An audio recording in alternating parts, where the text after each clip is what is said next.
Milani. 6 minutes now, it is 5 o'clock. Green businesses are leading the charge in creating sustainable solutions for a better future. But many of them, sadly, are struggling to access financing that they need in order to scale up and make an even greater impact. That's where Fetola comes in. Joining me on the line is Isabel du Toit, a program lead for business incubation at Fetola. Isabel, a very good morning and welcome to the show. Hi, Africa. Nice to be on the show, even if it is early in the morning. It is rather early on a Thursday morning. We certainly appreciate you getting up. Tell the listeners about Fetola and what you do, and more importantly, how you're helping green businesses access financing. Okay, great. So Fetola has been in business since 2006, supporting small businesses with their growth journeys. And how we do that is through investment readiness, market readiness, access to mentorship. We have a whole suite of services that we offer. But what we're doing for green businesses at the moment is really pushing the narrative for circular economy. So we actually partnered with Nedbank, Embassy of Finland, and JP Morgan Chase to kind of make this happen. And we figured out that circular economy just makes business sense. Essentially, it makes businesses more profitable, which everyone wants, right? And it creates jobs at the same rate as any traditional business model. And so realizing that, we're building on that success and creating a platform called Hloolo, which is how we're hoping to match SMEs to finance, markets, and industry-related knowledge. Yeah. That's relevant, yeah. And I'll get you to expand a bit more on Hloolo, the platform that you're making available, particularly to SMMEs. But perhaps just a little bit more on what circular economy is for those who might be hearing that concept for the first time. Yes. Okay. So most people think circular economy and they think sustainability, which is our classic recycling, solar, all of those things. But circular economy is actually bigger than that, Africa. It's like instead of looking at a take waste model, which we have take make waste model, where we take from the ground or the earth, we make something and then we throw it away and it ends up in landfill. Circular economy is actually that something would never go to landfill. So if you can imagine a clothing manufacturing business, every single part of their manufacturing process, so their extra thread, their extra offcuts, even the garments that they've already made and it's broken, they all return to the manufacturer to either be repaired, remanufactured, or made into something completely new.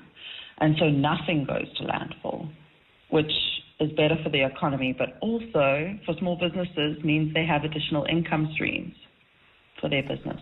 It certainly does. And we are seeing a growth, I imagine, and it's primarily in the urban centers, so Cape Town, Johannesburg, and such big cities, of people adopting this approach to circular economy, right?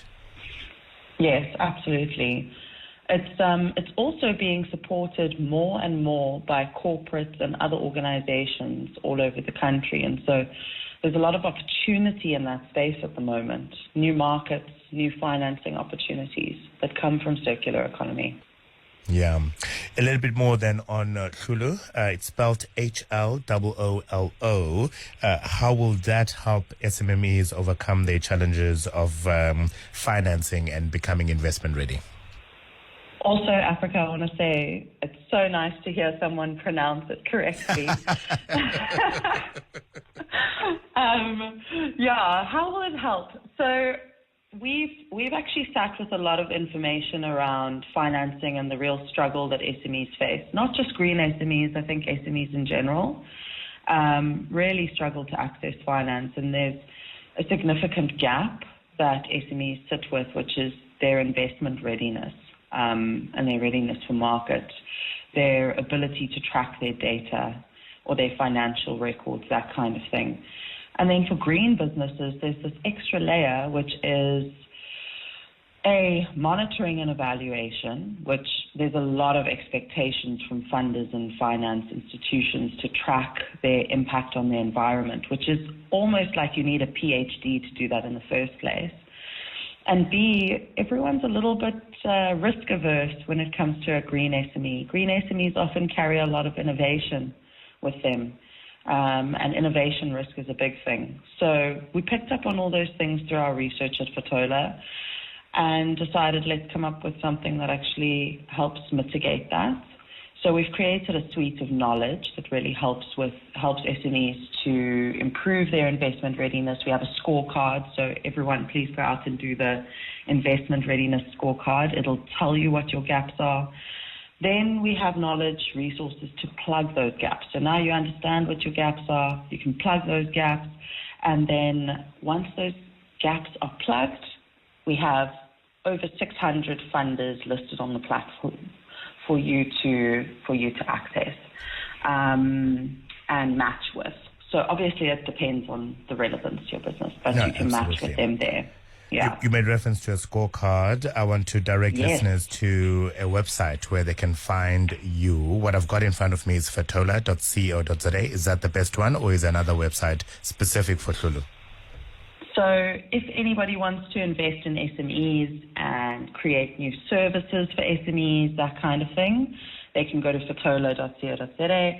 But if they would like to join Hloolo, please go to hloolo.com, HLOOLO.com. That's where you can find the scorecard or access new finance.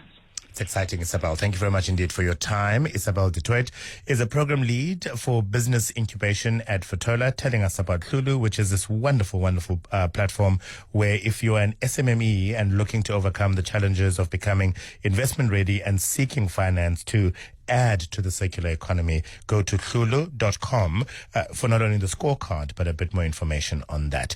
You listen